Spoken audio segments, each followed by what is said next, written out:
नमस्कार। आप सभी का हमारे इस YouTube चैनल पर स्वागत है।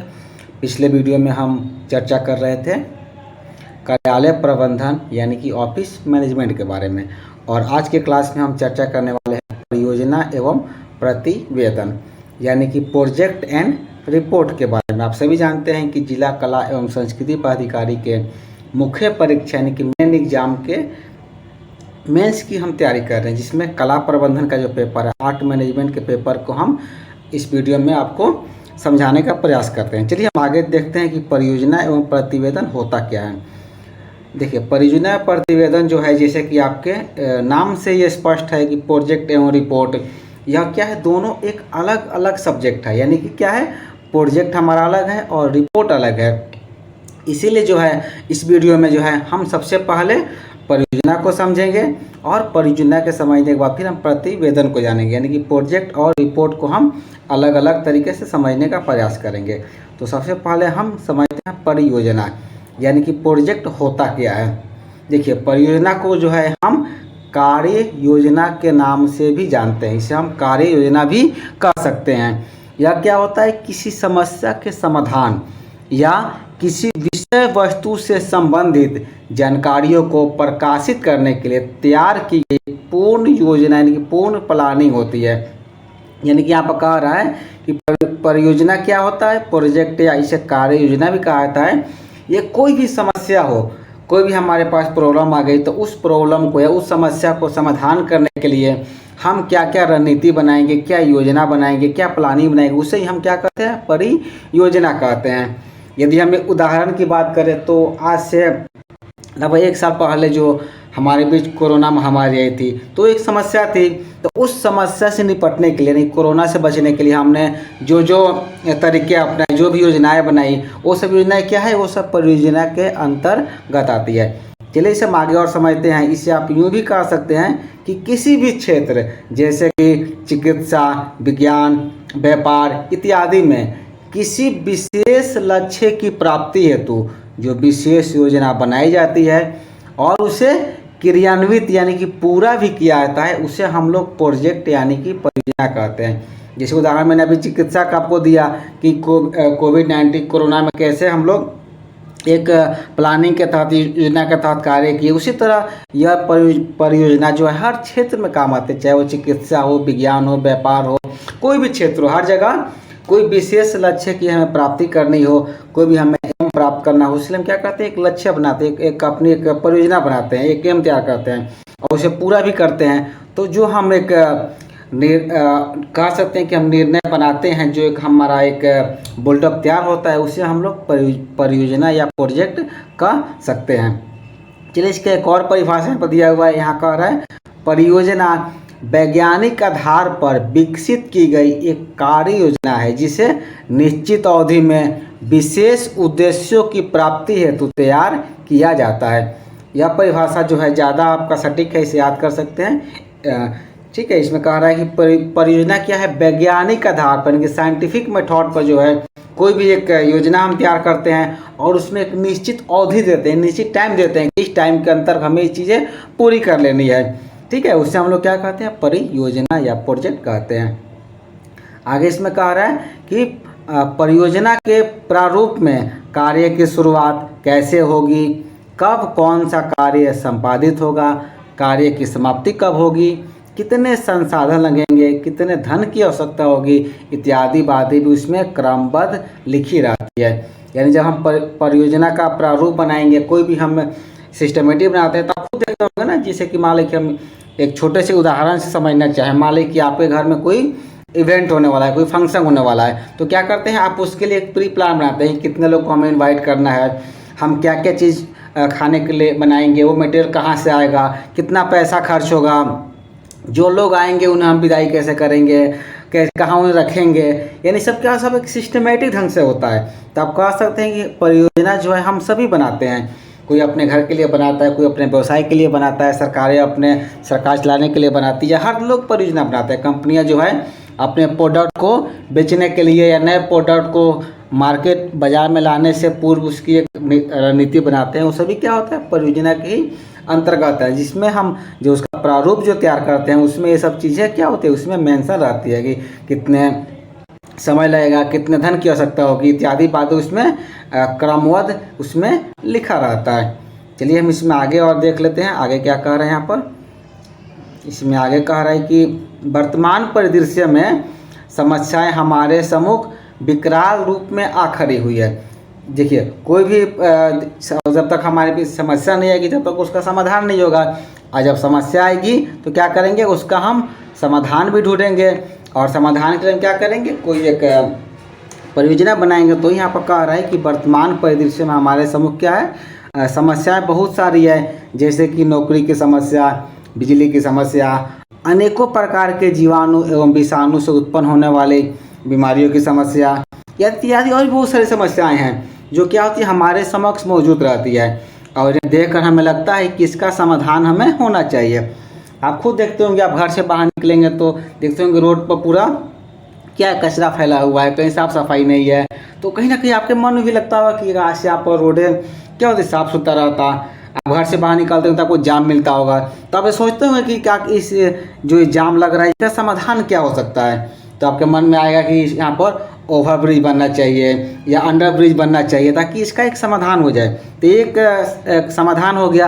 अब ओवर ब्रिज बनाना हो या अंडर ब्रिज बनाना हो तो उसमें क्या होगा, जैसे मैंने प्रारूप उसका तैयार करना होगा, जिसे प्रारूप में मैंने बताई आपको कितने आदमी लगेंगे, कितने धन की आवश्यकता होगी, कितना समय लगेगा, रूट को कैसे हम डाइवर्ट करेंगे, इसके बनने से कितने लोगों का नुकसान होगा, कितने बिल्डिंगें टूटेगी, कितना घर टूटेगा, इन सभी चीज़ों का क्या होता है उसमें कह सकते हैं कि एक सिस्टमेटिक ढंग से या सिलसिलेवार ढंग से उसमें सब चीज़ें मेंशन रहता है, सब चीज़ें उसमें लिखी रहती है। ठीक है, चलिए हम इसमें आगे और जान लेते हैं। आगे कह रहा है कि यहाँ पर कह रहा है कि जो भी हम संभावित योजना बनाते हैं उसे क्या कहते हैं, उसे परियोजना कहते हैं। जैसे कि आप सबने देखा होगा कि इसरो की जो है चंद्रयान परियोजना, मंगलयान परियोजना, तो ये जितने भी परियोजनाएं बनी थी सब ये क्या है उसी के अंतर्गत हमारे आता है। चलिए हम आगे और देख लेते हैं। यहाँ कह रहे हैं परियोजना की विशेषताएं, यानी कि कौन कौन सी विशेषताएं हैं जो एक परियोजना में होनी चाहिए, तभी उसे हम बेहतर परियोजना या बहुत बेहतर प्रोजेक्ट कह सकते हैं। पहला है उद्देश्य। उद्देश्य में कह रहे हैं कि प्रत्येक परियोजना को तैयार करने के पीछे कुछ न कुछ उद्देश्य छिपा हुआ होता है, और जैसे ही उस उद्देश्य की प्राप्ति हो जाती है वैसे ही परियोजना का भी समापन हो जाता है। जैसे कि हम उदाहरण के लिए हम बात करें तो मान लीजिए कि आपके शहर के आसपास कहीं क्या जाम की समस्या है, तो हमारी समस्या है उसके लिए हमने एक प्रोजेक्ट तैयार किया, एक परियोजना बनाया कि यहाँ पर क्या होना चाहिए, ओवर ब्रिज का निर्माण करना चाहिए। तो जैसे ही ओवर ब्रिज का निर्माण हो गया क्या हो गया, उस समस्या का समाधान हो गया। तो जैसे ही उस समस्या का समाधान हो जाता है तब क्या होता है, उस परियोजना का भी समापन हो जाता है। यानी कि जैसे ही हमारा जो उद्देश्य की प्राप्ति हो गई तो उद्देश्य की प्राप्ति होने के साथ ही उस परियोजना का भी क्या होता है, समापन हो जाता है। चलिए आगे इसमें कह रहा है अद्वितीय। अद्वितीय में कह रहा है कि प्रत्येक परियोजना अपने आप में अद्वितीय यानी कि यूनिक होता है। कभी भी दो परियोजनाएं बिल्कुल एक जैसी नहीं हो सकती, हाँ उसमें थोड़ी बहुत समानताएं भी हो सकती है। जैसे मान लीजिए कि जैसे मैं कहा ना कि जाम की समस्या है तो कहा कि यहाँ पर ओवर ब्रिज बनना चाहिए, अंडर ब्रिज बनना चाहिए, तो एक सलूशन है, ठीक है। तो क्या ये संभव है कि हर जगह जहाँ जहाँ जाम लगता है सब जगह हम ओवर ब्रिज बना देंगे, ये तो संभव नहीं है। तो वही कह रहा है कि जितने भी परियोजनाएं बनती है वो सिचुएशन के अनुसार, उस स्थिति के अनुसार, उस जगह के अनुसार बनाई जाती है। यानी यदि किसी परियोजना से, किसी प्रोजेक्ट से यदि एक जगह का समस्या का समाधान हो गया है तो ये बिल्कुल भी जरूरी नहीं है कि अगली जगह भी क्या हो, उसी परियोजना से, उसी प्रोजेक्ट से वहाँ भी वो समस्या सॉल्व हो जाए। तो हम क्या कहते हैं, इसीलिए कहा था कि प्रत्येक परियोजना क्या होती है, अपने आप में यूनिक होती है, अपने आप में अद्वितीय होती है, ताकि हम उस जगह के अनुसार, उस सिचुएशन के अनुसार वहाँ पर सब चीज़ों को अवगत करके उसके बाद ही परियोजना का हम निर्माण करते हैं। ठीक है, यहाँ तक तो आप लोग समझ गए होंगे। चलिए हम आगे देख लेते हैं। यहाँ कह रहा है अनिश्चितता, यानी कि भविष्य जो है किसी ने नहीं देखा और यह भी नहीं जानता कि कल क्या होगा। ठीक उसी प्रकार जो है परियोजना जो है जब तक समाप्त न हो जाए तब तक उसमें अनिश्चितता ही बनी रहती है। आप सभी भी देखते होंगे कोई परियोजना का निर्माण कर दिया गया। मान लीजिए कि आपके गांव से जो है, जो मुख्य शहर है, आपके घर के आसपास जो शहर है, वहाँ से एक परियोजना का निर्माण हुआ कि आपके अमुक गांव से अमुक शहर तक यहाँ से 4 लेन पास होगी। सब कुछ काम हो गया, काम चलने भी लगा। तभी सडनली मालूम चलता है कि कुछ गांव के लोग जो हैं, जो अपनी ज़मीन देने को राज़ी नहीं है। यानी क्या करते हैं, वो अडंगा डाल दिए कि हम अपनी ज़मीन नहीं देंगे, अपना घर हम नहीं देंगे वहाँ पर। तो वहाँ पर क्या होता है, वो परियोजना जो है वहीं पर रुक जाती है। इसीलिए कहा जाता है कोई परियोजना जो होती है वो क्या होती है, अनिश्चित रहती है। यानी जब तक वो समाप्त ना हो जाए तब तक उसमें अनिश्चितता बनी रहती है, तब तक उसमें रुकावट भी आ सकता है। ठीक है।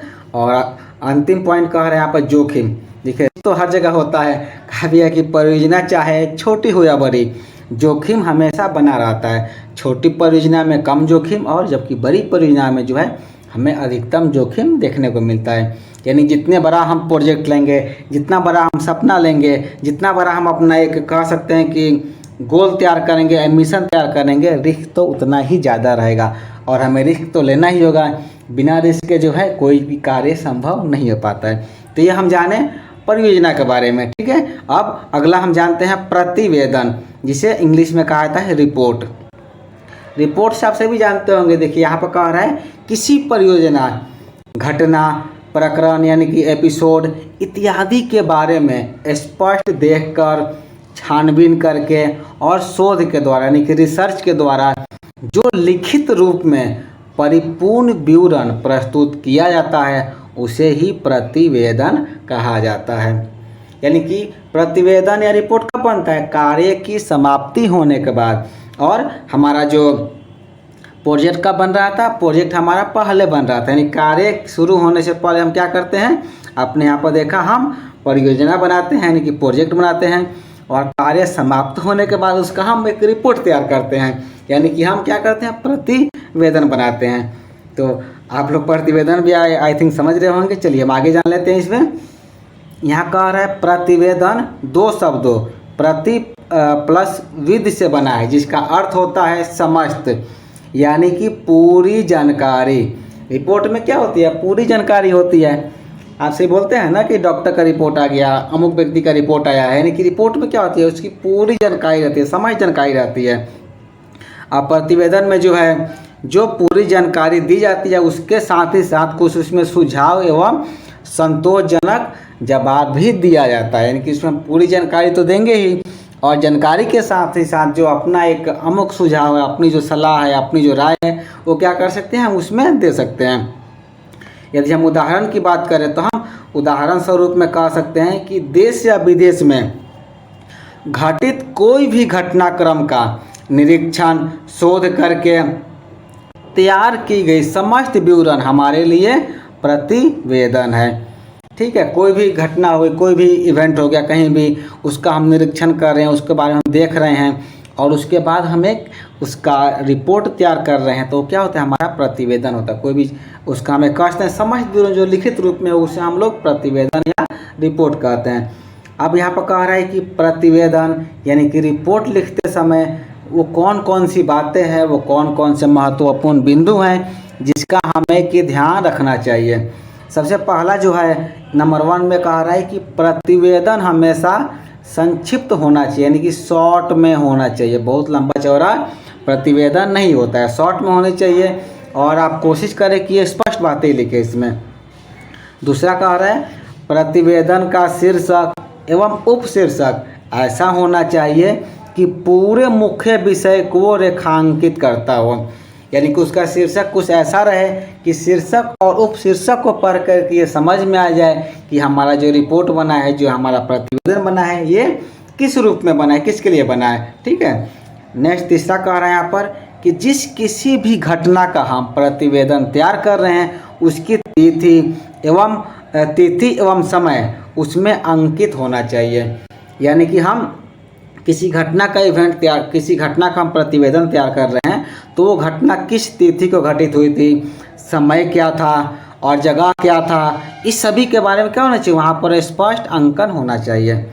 ठीक है। अगला कह रहा है इसमें बिंदु कि प्रतिवेदन में हमेशा यह प्रयास करना चाहिए कि केवल महत्वपूर्ण तथ्य ही इसमें सम्मिलित हो, यानी प्रतिवेदन में बहुत ज़्यादा हमें कहानी नहीं बनाना है, जो जो महत्वपूर्ण बिंदु हैं उसी बिंदुओं को बस उसमें सम्मिलित करना है। इसीलिए पहले बिंदु में ही मैंने कहा क्या होना चाहिए, संक्षिप्त होना चाहिए, शॉर्ट में होना चाहिए। अंतिम में कह रहा है प्रतिवेदन में निर्णय की भी जानकारी होनी चाहिए। यानी यदि आप कोई रिपोर्ट तैयार कर रहे हैं तो आपका डिसीजन क्या है, आपका निर्णय क्या है, ये भी उसमें क्या होना चाहिए, स्पष्ट होना चाहिए। ये तो हो गया। अब अगला यहाँ पर कह रहा है कि प्रतिवेदन के प्रकार, यानी कि रिपोर्ट के कितने प्रकार हो सकते हैं। तो मुख्य रूप से जो है रिपोर्ट जो होता है वो 3 प्रकार का होता है, या ये भी कह सकते हैं कि प्रतिवेदन को हम 3 तरह से लिख सकते हैं। पहला हमारा होता है व्यक्तिगत प्रतिवेदन यानी कि पर्सनल रिपोर्ट, दूसरा होता है संगठनात्मक प्रतिवेदन यानी कि ऑर्गेनाइजेशनल रिपोर्ट, और तीसरा होता है विवरणात्मक प्रतिवेदन यानी कि डिस्क्रिप्टिव रिपोर्ट। ये 3 होता है, व्यक्तिगत, संगठनात्मक और विवरणात्मक। तो चलिए हम तीनों को समझते हैं कि तीनों में होता क्या क्या है। पहला यहाँ कह रहा है व्यक्तिगत रिपोर्ट यानी व्यक्तिगत प्रतिवेदन यानी कि पर्सनल रिपोर्ट। यहाँ इसमें कह रहा है इस प्रतिवेदन में व्यक्ति अपने जीवन से संबंधित घटनाओं का वर्णन करता है। जैसे कि नाम से स्पष्ट है, पर्सनल रिपोर्ट यानी कि खुद उसका अपना व्यक्तिगत है, पर्सनल है। तो इसमें हम क्या करते हैं, इसमें कोई व्यक्ति जो है अपने दिनचर्या के बारे में, अपने ज़िंदगी के बारे में, जैसे आज का दिन उसका कैसा बीता, उसने क्या क्या किया, उस सब का इसमें वर्णन करता है। तो इसीलिए कभी कभी यह जो है यह प्रतिवेदन या यह रिपोर्ट क्या होता है, डायरी का भी रूप ले लेता है। जैसे कि हम सभी डायरी लिखते हैं प्रत्येक दिन का, तो डायरी का भी रूप ले लेता है। इसीलिए जो है इसे हम लोग प्रतिवेदन का श्रेष्ठ रूप नहीं मानते हैं। ठीक है, देखिए आपके सुविधा के लिए हमने यहाँ पर उदाहरण स्वरूप मैंने एक डायरी का एक पृष्ठ आपके साथ साझा किया हूँ, जिसे मैंने 1/1/2022 को लिखा था, यानी कि ये मेरे द्वारा लिखा गया। इसे आप वीडियो को पॉज करके पढ़ सकते हैं कि ये कैसे इसमें प्रारूप हम लिखते हैं। ठीक है,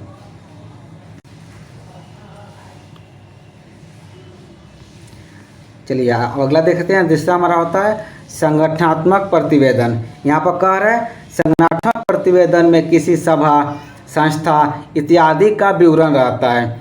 इस तरह के प्रतिवेदन में प्रतिवेदन लिखने वाला अपने बारे में कुछ ना बताकर सारी बातें संस्थाएं या सभा के सम्मान में ही लिखता है।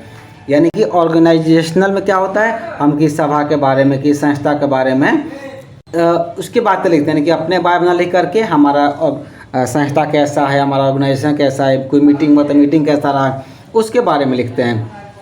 इसके लिए मैंने जो है अपने विद्यालय के बारे में लिखा है, मैं आपको यहाँ पर सुना देता हूँ। जिसे लिखा हुआ है कि राजकीय प्राथमिक कन्या विद्यालय कोइरगांव, जहाँ मेरी प्राथमिक शिक्षा पूरी हुई। यह उक्त बातें 1988 और 1999 की है। उस समय विद्यालय के पास मात्र एक कमरा और एक बरामदा और एक कार्यालय था, और शिक्षा के रूप में 2 मैडम थी। 1 से लेकर 5वीं तक कक्षा का संचालन होता था। उस विद्यालय से शिक्षा प्राप्त कर कई व्यक्ति कई उच्च जगहों पर पहुंच चुके हैं और कई संघर्षरत हैं, जिनमें से एक नाम मेरा भी है।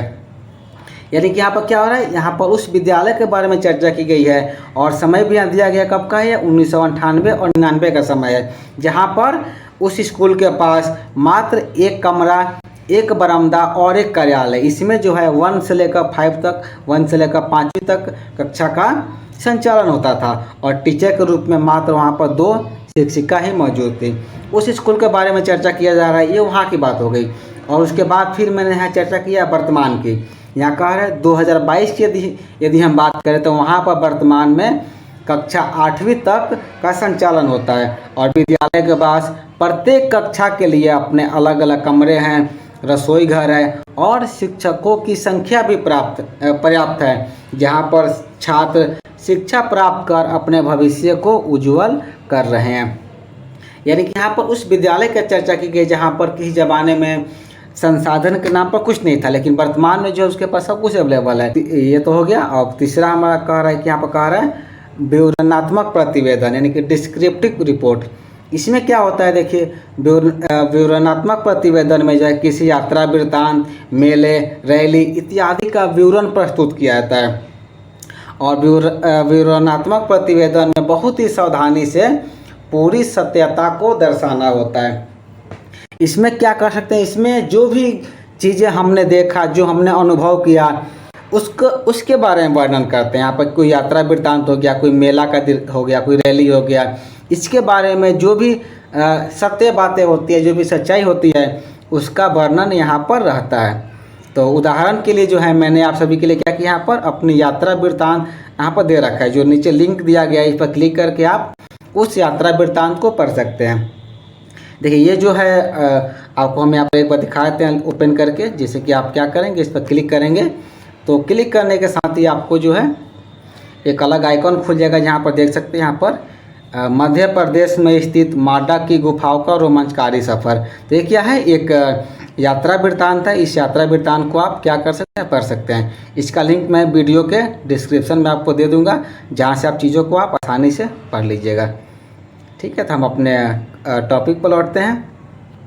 अब यहाँ कह रहा है प्रतिवेदन की विशेषताएं, यानी कि कौन कौन सी विशेषताएं हैं जो प्रतिवेदन में होनी चाहिए। कह रहा है कि प्रतिवेदन में अधिकतर किसी घटना या कार्य की प्रमुख बातें ही लिखी जाती है। ये सब बातें ऊपर भी मैंने स्पष्ट कर दी है कि कोई भी हम प्रतिवेदन लिखें, कोई भी रिपोर्ट लिखेंगे तो हम कोशिश करेंगे जो मेन बातें हैं, जो मुख्य बातें हैं, बस उसी का वह हम वर्णन करें। अगला कह रहा है प्रतिवेदन की बातें ज़्यादा विस्तार में नहीं बल्कि संक्षेप में निरूपित रहती है। अगला कह रहा है प्रतिवेदन सच्ची बातों का विवरण होता है। यही वजह है कि इसमें कल्पना कोई स्थान नहीं होता, क्योंकि इसमें सच्ची बातें लिखी जाती है। तो इसमें कोई भी आपका इमेजिनेशन, कोई भी आपका इमोशन का इसमें जगह नहीं रहता है। जो भी सच्ची बातें जो हम देखते हैं बस उसी को हम यहाँ पर लिखते हैं। और अंतिम में कह रहा है यहाँ पर कि प्रतिवेदन में ऐसे शब्दों का प्रयोग किया जाता है जिनका एक ही अर्थ हो, ताकि पढ़ने वाले को कोई परेशानी नहीं हो। हम ऐसे शब्दों का प्रयोग नहीं करते हैं जिसके क्या होते हैं, अनेकों अर्थ निकलते हो, अनेकों मतलब निकलते हो। तो हम वैसे शब्दों का प्रयोग करेंगे कि कोई भी व्यक्ति उसे पढ़ कर आसानी से उसको समझ सके। आज के वीडियो में जो है मुख्य रूप से हम परियोजना एवं प्रतिवेदन के बारे में चर्चा की है, प्रोजेक्ट एंड रिपोर्ट के बारे में। अगला वीडियो जो है अगले टॉपिक का वीडियो जो है हम अगले लेसन में लेकर आएंगे। तो आज की क्लास में इतना ही, मिलते हैं अगले वीडियो में। धन्यवाद।